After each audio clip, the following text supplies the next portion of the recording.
নমস্কার এবং সেই সঙ্গে আপনাকে অজস্র ধন্যবাদ, কারণ আপনি আমার ভিডিওটি ক্লিক করেছেন। আশা করছি আপনি ভিডিওটি না টেনে সম্পূর্ণ দেখুন। আপনি ভিডিওটি না টেনে সম্পূর্ণ দেখলে এর গুরুত্বপূর্ণ এপিসোডটি বুঝতে আপনার সুবিধা হবে এবং এক বৃহত্তর সমস্যা থেকে আপনি রেহাই পেতে পারেন। তাই আজকের আমার এপিসোড হলো কিডনি বা বৃক্ক কীভাবে ফেলিওর হয়, কেন হয়, কোন কারণে হয়, কী লক্ষণ ধরা পড়ে এবং কী সাবধানতা অবলম্বন করা যায়, তা নিয়ে আজকের আলোচনা। চলুন আর সময় নষ্ট না করে আসল বিষয়বস্তুতে যাওয়া যাক। আপনার কিডনি যে খারাপ হতে চলছে, কি লক্ষণ দেখলে আপনি বুঝবেন? হ্যাঁ, আমি পূর্বাপর কয়েকটা উদাহরণ দিয়ে বলে দিই। শরীর ফুলে যায়, আর ফোলাটা যদি শুরু হয় মুখমণ্ডল থেকে, তাহলে বুঝবেন আপনার কিডনির সমস্যা দেখা দিয়েছে। প্রস্রাব কমে যায়, আবার বেড়েও যেতে পারে, সেক্ষেত্রে ডায়াবেটিস রোগীদের জন্যই এটা হয়ে থাকে। তারপর প্রস্রাবের রঙের পরিবর্তন হয়, প্রস্রাবের সাথে রক্তও পাওয়া যায়। এমনকি ক্ষুধামন্দা, বমি ভাব, ইচ্ছে করে না খাওয়া, রক্তশূন্যতা দেখা দেয়। আবার কোনো কাজে আগ্রহ না পাওয়া, শরীর সবসময় চুলকানি থাকে। কোমরের দুই পাশে যদি ব্যথা হয়, এই ব্যথা তলপেটেও হতে পারে। উচ্চ রক্তচাপ দেখা দিলে। Per year million people had died from kidney failure, অর্থাৎ প্রতি বছর দুনিয়া জুড়ে লাখ লাখ মানুষ মারা যায় কিডনির প্রবলেমে। শরীরের অত্যন্ত গুরুত্বপূর্ণ অঙ্গ কিডনি, কিন্তু আমরা অনেকেই জানি না কিভাবে এই সঠিক যত্ন নিতে হয়, কিভাবে কিডনির ক্ষতি এড়িয়ে দৈনন্দিন জীবনযাপন করতে হয়। প্রতিবেদনের জীবনে আমরা এমন অনেক কিছুই করে থাকি যা কিডনির জন্য ক্ষতির কারণ হয়ে উঠতে পারে। নেফ্রোলজিস্টদের প্রতিবেদনে কিডনি ফেলিওরের কয়েকটি কারণ জানা গেছে। Purely and perfect huge drinking water, অর্থাৎ প্রয়োজনের তুলনায় পর্যাপ্ত পরিমাণের জল পান করুন। প্রতিদিন যেসব কারণে কিডনির ক্ষতি হয়, তার মধ্যে সবচেয়ে সাধারণ কারণটি হলো পর্যাপ্ত পরিমাণে জল পান না করা। কিডনির অন্যতম প্রধান কাজ শরীর থেকে পরিপাক প্রক্রিয়ায় বর্জ্য অপসারণ করা এবং লোহিত রক্তকণিকার ভারসাম্য রক্ষা করা।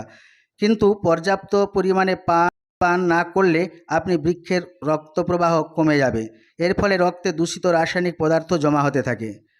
নম্বর 2, দীর্ঘক্ষণ প্রস্রাব টিপে রাখা। দীর্ঘক্ষণ প্রস্রাব না করে থাকাটা প্রাত্যহিক সমস্যাগুলোর একটা। বিশেষত পর্যাপ্ত পাবলিক টয়লেটের অভাবে শহরাঞ্চলের নারীরা এই সমস্যায় বেশি ভোগেন। দীর্ঘক্ষণ মূত্রাশয় পূর্ণ করে রাখা শরীরের নানাবিধ জটিলতা সৃষ্টি করতে পারে। পেশির ওপর চাপ থেকে ডাইভার্টিকিউলোসিসের মতো জটিল রোগ হতে পারে। এছাড়া দীর্ঘক্ষণ প্রস্রাব না করা থেকে হাইড্রোনেফ্রোসিস বা কিডনিতে প্রস্রাবের চাপ বেড়ে যাওয়ার সমস্যা তৈরি হয়। এসব থেকে কিডনির কর্মক্ষমতা হারায় এবং ডায়ালাইসিস প্রয়োজনীয় হয়ে পড়ে। এরপর অধিক পরিমাণের সল্ট বা লবণ খাওয়া। হ্যাঁ, বিভিন্ন খাবার দাবারে মিশে থাকা লবণকে পরিপাক করা কিডনির আরেকটা গুরুত্বপূর্ণ কাজ। রান্না করা বা প্যাকেটজাত খাবারের ব্যবহার করা লবণ আমাদের শরীরে সোডিয়ামের বড় অংশ এবং উৎস, কিন্তু পরিপাকের মধ্য দিয়ে এই সোডিয়ামের বেশিরভাগটাই বর্জ্য হিসেবে শরীর থেকে বের করে দিতে হয়। আমরা যখন বেশি বেশি লবণ খাই, তখন এই সোডিয়াম প্রক্রিয়াজাত করা নিয়ে কিডনিকে অনেক বেশি ব্যস্ত থাকতে হয়। এতে কিডনির উপর চাপ পড়ে। নেক্সট, ক্যাফাইনে আসক্তি। তৃষ্ণা পেলে আমরা অনেক সময় জল পান না করে নানা ধরনের কোমল পানীয় পান করি, কিন্তু এসব পানীয়ের মধ্যে প্রচুর পরিমাণে ক্যাফেইন মেশানো থাকে। অতিরিক্ত ক্যাফেইন শরীরের রক্তচাপ বাড়িয়ে দিতে পারে। অতিরিক্ত রক্তচাপ কিডনির ওপর চাপ প্রয়োগ করে এবং এতে কিডনি ক্ষতিগ্রস্ত হয়। Next, painkiller medicine use. ব্যথানাশক ঔষধ ব্যবহার করা। মাথা ব্যথা, গলা ব্যথা, যাই হোক না কেন, কোথায় কোথায় ব্যথার ওষুধ খাওয়াটা ব্যাড হ্যাবিট। আমাদের অনেকেই আছে যারা প্রতিদিন প্রায় সব ব্যথানাশক ওষুধেরই কিছু না কিছু খেয়ে থাকে। মাথার যন্ত্রণা হচ্ছে কি, গা ভারী ভারী করছে, এই হিসাবে তারা একটু করে ব্যথার ওষুধ খেয়ে ফেলে। কিন্তু এর পার্শ্ব প্রতিক্রিয়া কি জানেন? কিডনি সহ নানা অঙ্গ In the early প্রত্যঙ্গের stages জন্য of এসব kidney ওষুধগুলো cancer, অত্যন্ত there are ক্ষতিকর। usually no signs গবেষণায় or দেখা গেছে symptoms. দীর্ঘদিন ধরে নিয়মিত Signs and ব্যথানাশক ওষুধের symptoms উপর may emerge over নির্ভরতা time, রক্তচাপ such as কমিয়ে blood দেয় in your এবং urine, কিডনির which may কর্মক্ষমতা appear red, হ্রাস করে। pink. অধিক পরিমাণে প্রোটিন জাতীয় খাদ্য খেলেও কিডনি নষ্ট হতে পারে। কিডনি ক্ষতিগ্রস্ত হয়ে পড়লে লাল মাংস বা গরু ছাগলের মাংস বেশি খাওয়া ঠিক না। বেশি প্রোটিনযুক্ত সমৃদ্ধ খাবার কিডনির ওপর চাপ তৈরি করতে পারে। তবে কিডনির সমস্যা না থাকলে বা চিকিৎসকের নিষেধ না থাকলে এমন প্রোটিন সমৃদ্ধ খাবার খাওয়া যেতে পারে। অ্যালকোহলে আসক্তি। হ্যাঁ, যদি কেউ অ্যালকোহলে আসক্তি হয়ে যায়, মদ্যপানের অভ্যাস আছে এমন অনেকেরই, অনেক সময় মাত্রাজ্ঞান থাকে না, আর খুব বেশি পরিমাণে মদ পান করা কিডনির জন্য খুবই ক্ষতিকর। অ্যালকোহলে নানা ধরনের টক্সিন থাকে, যেগুলো শরীর থেকে দূর করতে কিডনির উপর অতিরিক্ত চাপ পড়ে, ফলে কিডনি বাঁচাতে হলে অবশ্যই অ্যালকোহলে আসক্তি কমাতে হবে। এরপর আসছি ধূমপানে আসক্তি। যুক্তরাষ্ট্রের রোগ নিয়ন্ত্রণ ও প্রতিরোধ কেন্দ্রের অভিমত অনুসারে ধূমপান কিডনি সহ শরীরে সব অঙ্গের জন্যই ক্ষতিকর। এছাড়া বিভিন্ন গবেষণাতে এই ধূমপানের সঙ্গে কিডনি রোগের সম্পর্ক আছে। সুস্থ কিডনি চাইলে ধূমপানের অভ্যাস ত্যাগ করুন।